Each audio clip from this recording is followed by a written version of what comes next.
Hello viewers, আমি সম্রাট। আশা করছি তোমরা ভালো আছো। তোমরা দেখছো আমার এসএম টেকনিক্যাল চ্যানেল এবং আজ তোমার সামনে খুবই গুরুত্বপূর্ণ একটি আপডেট কিন্তু আমি নিয়ে চলে এসেছি এবং যে সকল ব্যক্তিদের প্রধানমন্ত্রী আবাস যোজনা প্রকল্পের নাম নথিভুক্ত রয়েছে এবং তাদের জন্য খুবই গুরুত্বপূর্ণ আপডেটটি কিন্তু হতে চলেছে এবং তোমাদের এই প্রধানমন্ত্রী আবাস যোজনা প্রকল্পের টাকা তোমাদের কবে দেওয়া হবে এবং আদৌ এই প্রকল্পের টাকা তোমরা পাবে কি পাবে না, এবং কিন্তু তোমরা সকলেই জানো 2023 কিন্তু এই প্রকল্পের টাকা কিন্তু আটকে দেওয়া হয়েছে এবং কেন আটকে দেওয়া হয়েছে সেটা তোমরা কিন্তু জানো।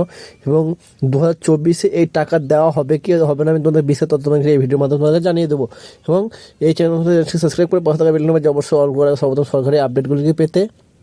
এবং 2023 এবং আমাদের প্রধানমন্ত্রী নরেন্দ্র মোদী এবং তোমাদের জানিয়েছে যে তোমাদের এই 2024 ভোটের পর কিন্তু তোমাদের প্রধানমন্ত্রী আবাস যোজনা প্রকল্পের টাকা ঢুকবে এবং ইতিমধ্যে জানিয়ে দিয়েছে। এবং 2024 ভোটের পর কিন্তু তোমাদের টাকা ঢুকতে চলেছে প্রধানমন্ত্রী আবাস যোজনা প্রকল্পের টাকা, এবং সরাসরি ব্যাঙ্ক অ্যাকাউন্টে তোমাদের কিন্তু টাকা ঢুকতে চলেছে।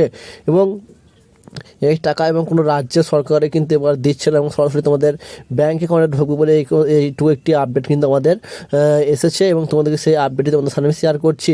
এবং আর একটি কথা, এবং যে সকল ব্যক্তিদের নাম নথিভুক্ত রয়েছে এবং প্রধানমন্ত্রী প্রকল্পের লিস্টে এবং কিন্তু তোমাদের অনেকেরই নাম কিন্তু রিজেক্ট হয়ে গেছে এবং সেই সকল ব্যক্তিদেরকে বলছি, এবং আপনারা যদি দেখতে না পারেন অবশ্যই আপনাদের ঠিকানা এবং পুরো ডিটেলস আপনারা দেন, এবং যেই ব্যক্তির নামে ঘর এসেছে বা প্রধানমন্ত্রী প্রকল্পের আবাস যোজনার নাম রয়েছে এবং তার নামটি আমাদের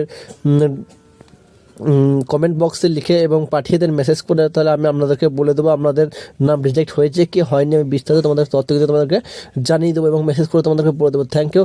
এই ধরনের আপডেটগুলোকে পেতে চ্যানেলটি সাবস্ক্রাইব করে পাশে থাকা বেল আইকনটি অল করে সর্বপ্রথম সরকারি আপডেটগুলো পেতে থ্যাংক ইউ। দেখা হচ্ছে নেক্সট ভিডিওতে।